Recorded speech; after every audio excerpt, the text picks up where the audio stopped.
Thanks for watching. To all our returning viewers, asante sana. Your support means the world to us. And if you're new here, karibu sana to our storytelling family, where African folk tales come alive with magic, laughter, and wisdom. You are going to enjoy this story. Don't forget to like, share, and most importantly, subscribe so you never miss a tale. Drop a comment below. We love hearing your thoughts and story requests. Let's keep our African stories alive together. In the dawn of civilization, when the sun rose slowly over the Fertile Crescent, ancient people discovered that wet mud could be shaped and left in the sun to harden. These were the first bricks, sun-dried, misshapen, and rudimentary. No kilns, no molds, just hands and the rhythm of drying under the Mesopotamian heat. Families would gather around pits of clay, slowly mixing straw and mud. The process took hours, sometimes days. They would then wait for the sun, wait for the bricks to dry. Sometimes they cracked, sometimes they didn't.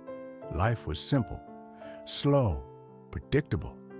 Egyptians refined the process by mixing straw into the clay to prevent cracking. This method became a standard for centuries. Laborers, often slaves, formed long chains passing wet bricks down wooden planks. Then they'd lay them out under the searing Egyptian sun. Records carved into limestone tablets described dimensions, brick quotas, and drying times. Scribes noted which batches dried improperly. Sometimes the Nile's flooding would delay production.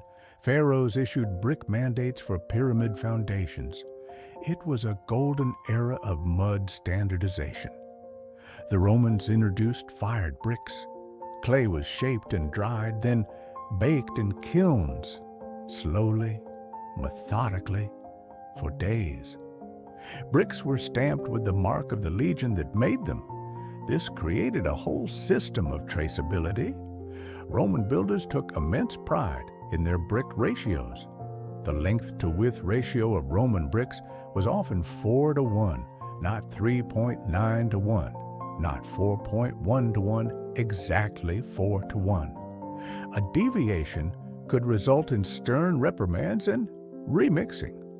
They also experimented with mortar, adding pozzolana, volcanic ash, to the mix. This too was written down in mind-numbingly detailed scrolls. During the medieval period, stone was preferred, but bricks never truly disappeared. In Northern Europe, brick Gothic architecture quietly emerged. Production slowed. Craftsmanship was inconsistent. Brick sizes varied wildly depending on region. It became necessary to define brick sizes by law. So guilds formed, brick masters emerged. Brick apprentices were trained to know the exact texture of properly kneaded clay. In towns, disputes broke out over whether to use red or brown clay. Minutes from these town meetings survive today. One entry reads, "We conclude on this day that brown bricks, while duller, are less prone to crumbling under moist weather." Signed, Alderman Rudolph. Following the Great Fire of London, Parliament declared that all new buildings must be made from fireproof materials, namely bricks. This led to the brick tax of 1784, which taxed bricks by the piece. As a result, manufacturers made larger bricks to avoid higher taxes. Later, in 1803, oversized bricks were banned and the original size was reinstated. The tax remained until 1850. This led to much protest and the occasional dull brick riot. One account describes a protester as shouting, "Give us clay or give us death." This is likely apocryphal.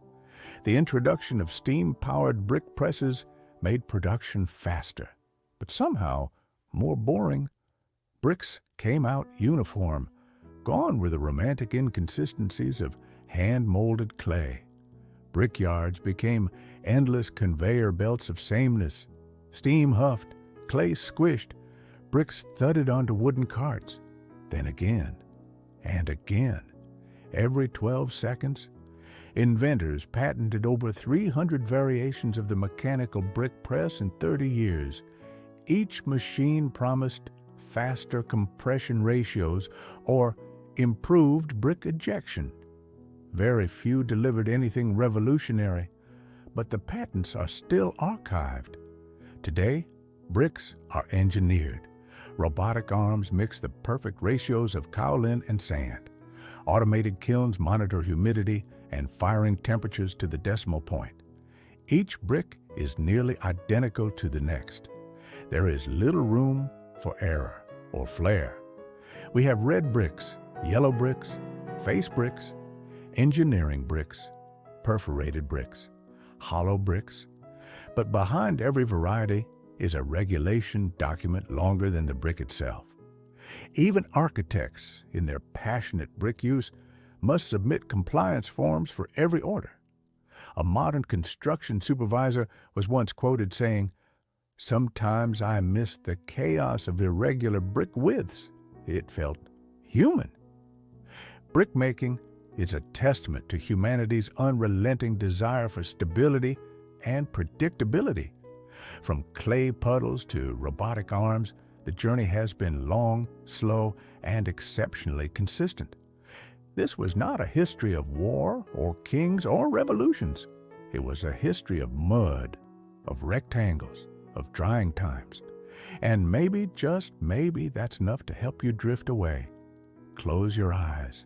Imagine the cool texture of sun-dried clay, the soft thud of brick on mortar, the warm hush of a kiln after firing. You're not falling asleep to a story. You're laying your head on the first brick ever made. Sleep well